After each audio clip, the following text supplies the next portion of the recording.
Hello and welcome to The Insider, a show designed to clue you into the biggest news, events and announcements inside the video games industry, discussing with you some things you may know, some things you may not, and the glue holds it all together is a little bit of my own opinion.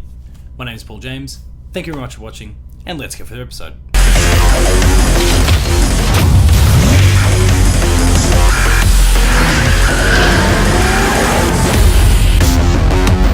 So the flames of the next-gen fire are beginning to heat up. PlayStation has been making some official reveals via Wired, there's been some unofficial things and some leaks that have come out, and Xbox is also beginning to throw their hat in the ring. In this week's episode of The Insider, we're going to look at what both parties have been saying, what that means going into 2020, the release year of both of these next-gen platforms, and we're going to begin to do that with this week's episode of The Insider, beginning now.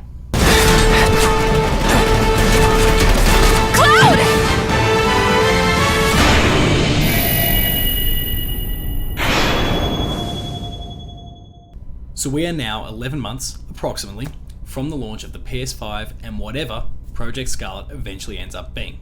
And as such, we've seen little bits and pieces, we've had leaks, there's a whole bunch of other stuff going on. Again, PlayStation has officially announced some details to Wired, there's dev kits out there, we've seen some photos of those, we're going to talk about those shortly.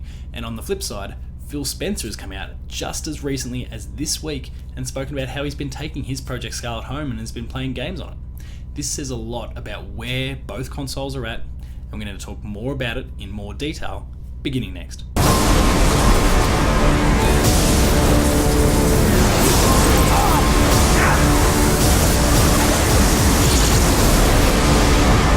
Beginning with the PS5. Now there's been a lot more talk about this because PlayStation has been more forthcoming with information.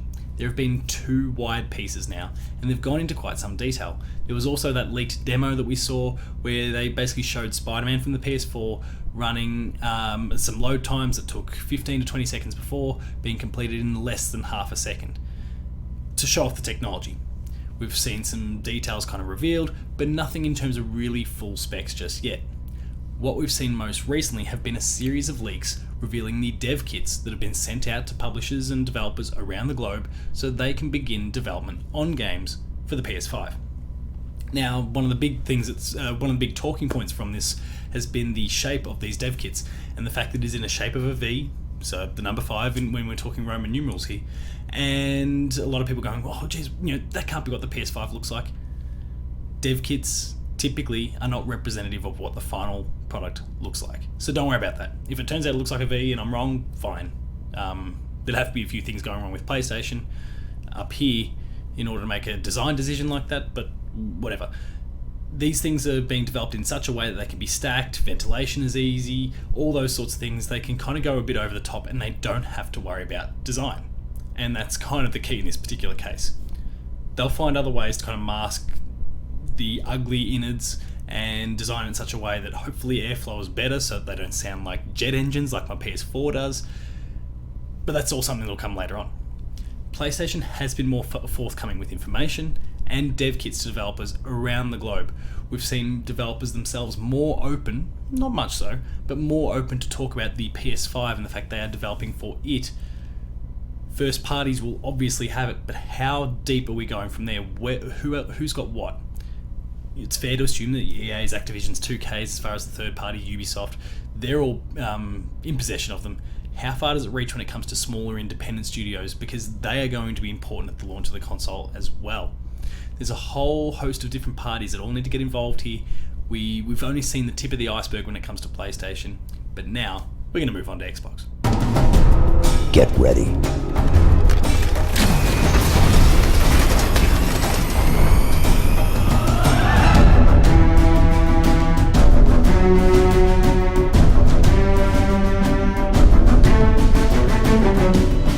Lots of things when it comes to Xbox Scarlett, whatever that ultimately ends up being called. Like I said before, Phil Spencer has gone out on Twitter this week and spoken about how he has taken his Scarlett home. He's playing it at his home with games that will be available on that and presumably some that will also be backwards compatible, so Xbox One, maybe 360, even OG Xbox games that will be forwards compatible on the Xbox Scarlett. He's playing those right now, possibly on his couch, watching this episode on his iPad or his Surface and playing at the same time. Hi, Phil. But in the meantime, there's a lot of other things when it comes to the Xbox platform that we need to discuss. So firstly, there'd been some rumours similar to what we've seen recently with the Xbox One, that there was going to be a discless version of the Scarlett, and that rumour seems to be persisting, and at this point seems fairly reasonable to assume. It's certainly a path that Xbox is pursuing. Digital future is where we are gradually heading, and they can make that little half step forward now if that's what suits. Beyond that, we need to talk about kind of this proliferation of the dev kits. We know it has not been as prolific as what PlayStation has been up to so far. There are lots of parties out there that are saying they've not actually gotten their hands on it, nor have they seen what the Xbox Scarlett dev kits look like yet. And apparently there is some conversation coming out of Xbox, and this is all unsubstantiated, that they are basically waiting for PlayStation to go first with their specs so that they can kind of counter that and paint themselves in a really good light. Now the question mark I have when it comes to that particular prospect is, well, what if PlayStation themselves aren't planning on showing that information till, say, E3, for example? Well, that really blows up what Xbox is going for here, because they want to get there first. They're now suddenly not presenting any information whatsoever. PlayStation still is dominating the conversation just based on what they've shown so far, and if it does get to that E3 time, there's nothing that PlayStation can say that is going to affect what Xbox themselves are doing, simply because by about the middle of next year, these consoles are going to need to go into manufacture. And at that point, you need to be locked already. Those specs need to be sent to all parties related to manufacturing processes, and these things are being built probably at the time that they're announcing them. There's nothing Xbox can do at that point to pivot their direction, unless it's all software based. But that's a whole other can of worms that I'm simply not smart enough to be able to understand. They're digging themselves into a really weird position. I hope that this rumor that they're waiting for PlayStation is not true, because it could blow up in their face. And as we've all discussed, PlayStation has dominated this generation, but a healthy market sees all three parties, PlayStation, Nintendo, and Xbox, all thriving. And that wasn't the case this time around, and I really do hope Xbox can pick themselves back up and remain competitive again in the next generation. It will help all parties be better.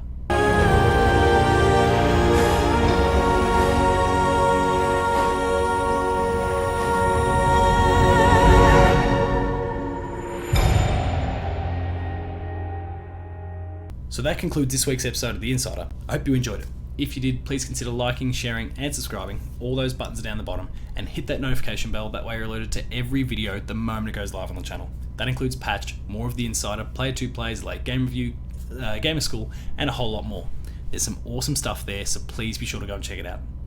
Visit the website player2.net.au, where you'll find reviews, previews, opinion pieces, news, features, links to the Player 2 podcasts, Patched, which also has an audio form, the Player 2 Pixelcast, and Dev Diary, my little baby. Go and support that podcast. We've had some great guests on the show, all off the back of PAX.